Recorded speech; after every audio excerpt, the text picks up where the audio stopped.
malam kita telah melihat firman Tuhan mengenai kenaikan Tuhan Yesus ke sorga, duduk di sebelah kanan Allah Bapa, di mana dia dipermuliakan, saudaraku. Kita sudah membaca Kisah Rasul pasal 1, waktu itu saudaraku, ayat 4, mana dikatakan kamu akan menerima kuasa kalau Roh Kudus turun ke atas kamu. Inilah perkataan terakhir, saudaraku, yang diucapkan oleh Tuhan Yesus sebelum dia naik ke sorga. Tentunya perkataan ini sangat penting, saudaraku. Sebab itulah perkataan terakhir yang diucapkan oleh Tuhan Yesus. Kamu akan beroleh kuasa. Kamu akan beroleh kuasa. Kerajaan sorga adalah kerajaan yang berkuasa. Hidup anak-anak Tuhan, hidup anak-anak Tuhan adalah hidup yang berkuasa. Amin, saudaraku. Bukan satu hidup yang kalah, saudaraku. Bukanlah satu hidup yang tidak keberkatan. Hidup yang berkuasa. Dan memang itu sediakan Tuhan bagi kita. Biar kita menerima persediaan yang diberikan Tuhan bagi kita. Amin, saudara. Ya, hidup yang berkemenangan menjadi milik kita karena Tuhan memberikan kuasa kepada kita. Nah, kemudian dia terangkat ke atas dan awan menutupi dia. Kemudian orang Galilea menatap ke langit. Kemudian dua orang malaikat datang berpakaian putih dan berkata, hai orang Galilea, mengapa kamu berdiri menatap ke langit? Yesus ini, Yesus yang sama, bukan Yesus yang lain, akan datang kembali dengan cara yang sama. Haleluya. Jadi kita tidak perlu, saudaraku, bingung-bingung menangkal ini. Kelak dia datang di awan-awan juga, saudaraku, beserta para malaikat dan orang-orang sucinya, sama seperti dia naik ke sorga. Nah, saudara yang kasih dalam nama Yesus, kita menyatakan kuasa kebangkitan Yesus, saudara. Sekarang ini, pada zaman ini, kepada jiwa-jiwa yang terhilang, saudaraku. Pemberitaan kita harus teguhkan Tuhan dengan kuasa dan tanda jahit, yaitu kuasa Roh Kudus yang belum berubah. Amin, saudaraku. Ya, punya iman seperti itu. Jangan puas dengan pemberitaan biasa-biasa saja. Pakai saya Tuhan, katakan. Urapi saya Tuhan. Saya butuh urapan Roh Kudus, katakan kepada Tuhan. Saudara semua sudah mulai melayani. Saudara pemimpin kelompok sel, saudara pemimpin. Saudaraku, Yesus tidak melayani sebelum dia diurapi. Kalau Yesus pun tidak berani melayani sebelum dia diurapi, bagaimana kita bisa melayani tanpa urapan Roh Kudus? Saudara, harus dengan urapan Roh Kudus. Tidak ada kuasa yang lain yang bisa dipakai untuk mengerjakan pekerjaan Tuhan. Hanya urapan Roh Kudus. Dan ini datang, saudaraku, dengan kesungguhan hati saudara. Kerinduan saudara, kepatuhan saudara. Saudaraku, tanpa kepatuhan urapan tidak akan datang, saudaraku. Saudaraku, saudara patuh, saudaraku.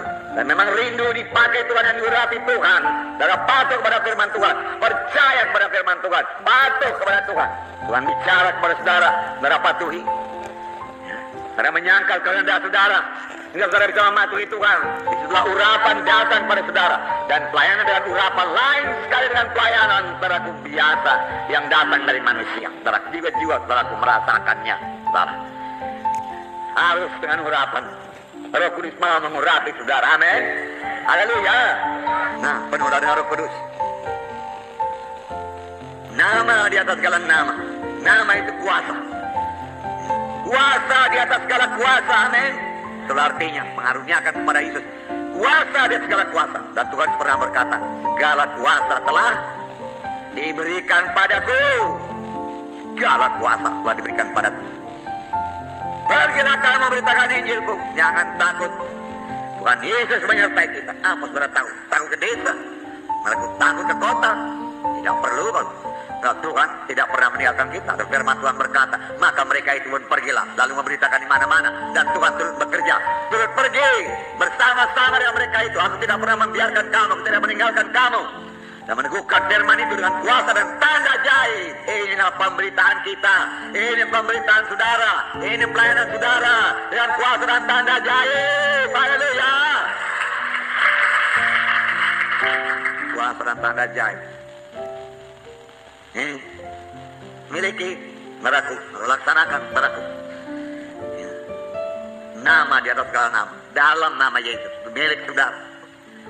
Dalam namaku engkau akan mengusirkan setan. Dengan itu berarti, saudaraku, namaku ini kuberikan padamu, kulimpahkan kepadamu. Pakailah dalam namaku. Pakai dalam nama Yesus. dalam pelayanan saudara, dalam doa saudara, sebab ada janji Tuhan, barang apapun kamu minta dalam namaku, aku memberikannya padamu. Kalau kau minta sesuatu kepadaku dalam namaku, aku akan memberikannya padamu. Janji Tuhan. Nama Yesus, nama yang terindah, termulia, berkuasa, terbesar, diberikan bagi kita. Sehingga murid-murid memberikan laporan, Tuhan, setan-setan juga takluk kepada kami dalam namamu. Aku lihat setan jatuh dari langit seperti kilat. Nah, dia jatuh. Nah, saudara biar keras dalam nama Yesus. Di satu berkat, karena Yesus naik ke surga, saudara, kepadanya dia dipermuliakan dan diberikan kepada nama dan segala nama, dan nama itu dilimpahkan kepada sidangnya, kepada gerejanya, saudaraku. Maka gereja seharusnya harus berkuasa dalam kuasa Roh Kudus. Jiwa-jiwa harus berubah, saudaraku. Pekerjaan yang aku perbuat akan kamu perbuat, bahkan pekerjaan lebih besar daripada yang akan kamu perbuat. Sebab aku pergi kepada Bapa. Pada waktu Tuhan melayani, bayang-bayangnya, saudaraku, atau orang memegang jubahnya, saudaraku, sembuh. Penuh dengan Roh Kudus. Itu penuh dia dengan Roh Kudus. Haleluya. Sama sebagaimana Elisa penuh dengan Roh Kudus, dia mendapat Roh Kudus 2 kali ganda, memenuhkan dia. Haleluya. Dengan tulang-tulangnya membangkitkan orang mati, saudaraku. Roh Kudus. Roh Kudus. Pujilah Tuhan, saudaraku. Kolose pasal 2 ayat 15. Saya bacakan pasal satu berkat lagi. Filipi Kolose ayat 15. Ia telah melucuti pemerintah-pemerintah dan penguasa-penguasa dan menjadikan mereka tontonan umum dalam kemenangannya atas mereka. Ia telah melucuti senjatanya, tidak berkuasa lagi. Dia mesti turut perintah. Kalau sudah dilucuti, mesti turut perintah. Dia mesti patuh, saudara, dalam nama Yesus. Dan firman Tuhan berkata, karena dia sudah dilucuti, marilah jadikan dia tontonan umum. Demonstrasikan kekalahan setan di dalam hidup saudara dulu. Setan tidak berkuasa dalam hidup saudara. Tidak ada tempat bagi hai setan dalam nama Yesus. Saya tidak mau dengar suaramu hai setan dalam nama Yesus. Engkau pembohong dan bapa pembohong, katakan kepada setan. Apa setan berkata engkau tidak sanggup, pembohong kau setan dalam nama Yesus. Apa setan berkata engkau akan mati, katakan pembohong kau setan dalam nama Yesus. Panggilan Tuhan belum sampai kepada kau, tidak akan mati dalam nama Yesus.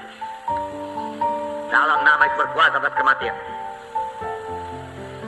Karena nama Yesus berkuasa di langit, di bumi, dan di bawah bumi. Amin. Ya. Luar biasa nama Yesus.